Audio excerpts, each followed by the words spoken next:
You know, this is called putting your money where your mouth is. When I come and do these things and do them live, and then you don't know what you're going to get. You know, so they asked me to do the brain maps on some people that were having the bars done, and it's like, okay, that's good. You know, I'm open. I'm always pushing the envelope. I'm on the front of the curve that's on the front of the curve. We have to look back to see where the cutting edge is. All I can tell you is when I saw the results, my jaw dropped. I was so astounded. And you got to remember, I've been doing this for 16 years. I have seen brains of every kind and all different kinds of conditions.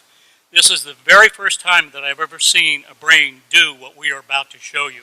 I mean, I was blown away. It takes a lot to blow me away. This blew me away. So why don't you tell them? Okay, so we didn't mention yesterday that one of the things we do is called bars, and it's 32 points on the head that are designed basically to delete file on your computer bank so that you can create a change in any way you want. So everything, you know, the bars are a soft touch you put on particular points of the head. These release the thoughts, feelings, emotions, considerations, and attitudes you've stored in any lifetime. And the end result is, you know, worst case scenario, your whole life changes. Best case scenario, you feel like you had a great massage. So. We have several different databases, ways that we can look at this information, and that adds a level of credibility and reliability.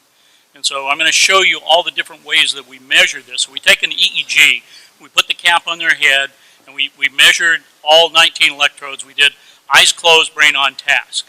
Then they did the bars, and then we did it again right immediately after. Put the cap back on their head, measured eyes closed, brain on task. And I'm going to show you what happened. This is a normal brain map. And so this one is before.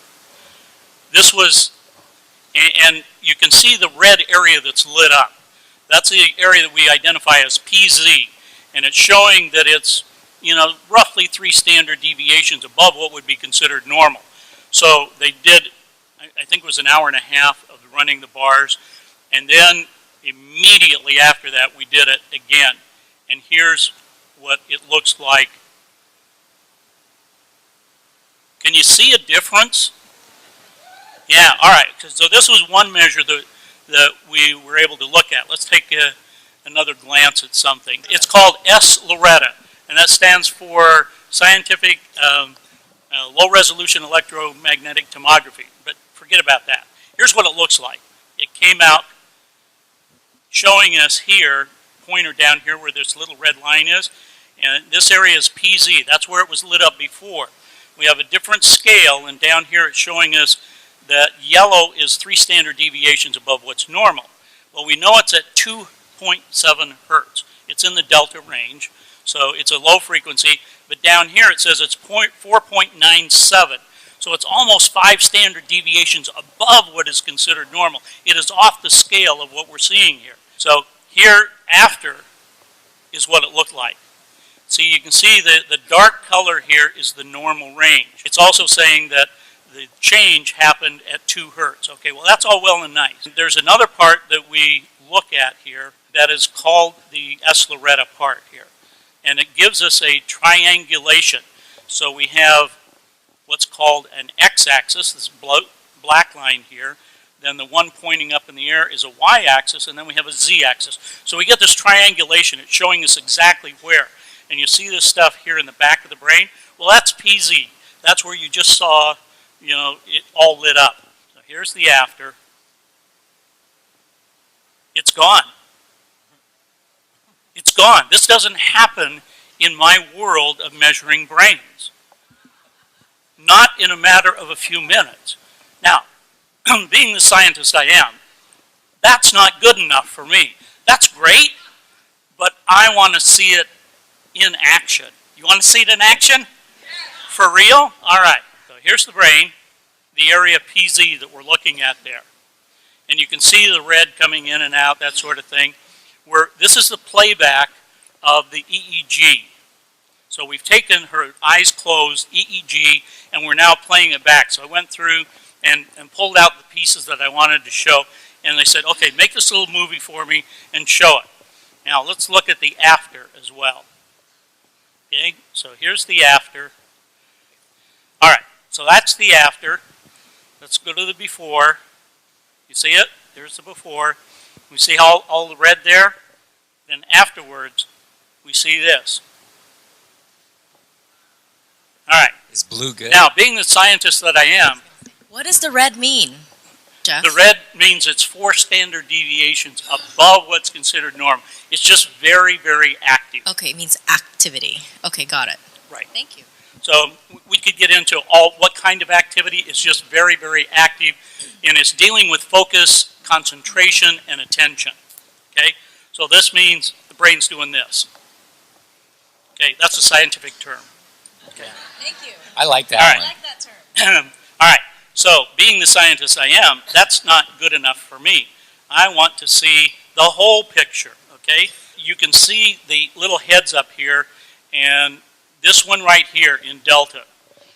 We're going to watch that as it plays through the sequence of events here. Additional things that are down here that we're looking at are coherence. Coherence is how the brain processes information. Okay, thank you. So there is a hypocoherence and a hypercoherence. The blue here indicates that we have a hypocoherence.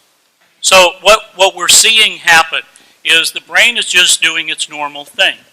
So the phase and the coherence is what allows that higher level of consciousness. So in measuring thousands of advanced meditators over the last couple of years and talking to them and looking at their brain maps, we've been able to determine that this relationship between phase and coherence is very important. We've also done some things with heart math where we've had people wear this heart device for 24 hours, and we would map them during the brain when they were doing meditations. And they would be meditating for 2 hours at a time in a room like this. So we would have 450 people, and we're measuring some of these people and looking at the relationship. And when people had these profound experiences, when they were able to have kundalini energy, and we map these things, we have validation of them, that the phase and the coherence become very important, and we would see an alignment of the phase and the coherence in what I just showed you, and the heart coherence. So when there is complete heart coherence and brain coherence, then people start to have these magical experiences and start to have energy lining up. And this is about, so when you talk about aligning the energy in the chakras and coalescing that energy, this is what we've been looking at. And so what I'm seeing in this bars situation is not only a complete physical alignment, but I'm talking about the alignment with the universe, because there's a part of the brain called the thalamus that regulates all of these frequencies. And the thalamus, at the top of the thalamus, is a thing called the thalamic gate. Now, at the thalamic gate, there are a set of what we call reticular cells. These reticular cells allow other cells to bind to them, and so there's axonal columnar cells that grow up out of the brain, and it comes out right here. And what do we call that? The crown chakra. That's the antenna. So when there is what we call oscillation, vibration from the field, and it's coming in through your crown chakra, going down to the thalamic gate, into your brain, and all of the frequencies are distributed there, then it becomes resonation. The cells in your body are resonating with that energy. So when you have a thought, where does it come from? It starts down in the subcortical regions of your brain. It goes up through the thalamic gate, comes out here, and interacts with the field. Okay, you still with me? Remember yesterday I was talking about 17 seconds? If you hold that energy and you're putting that energy out for 68 seconds, that is wave energy that's coming out, right? Once you hold that amount of time, the visualization that you just heard and that you just did, that kind of visualization, if you hold that for 68 seconds, it now has enough mass energy in the brain to affect particle energy. Okay? That's where the transition comes in.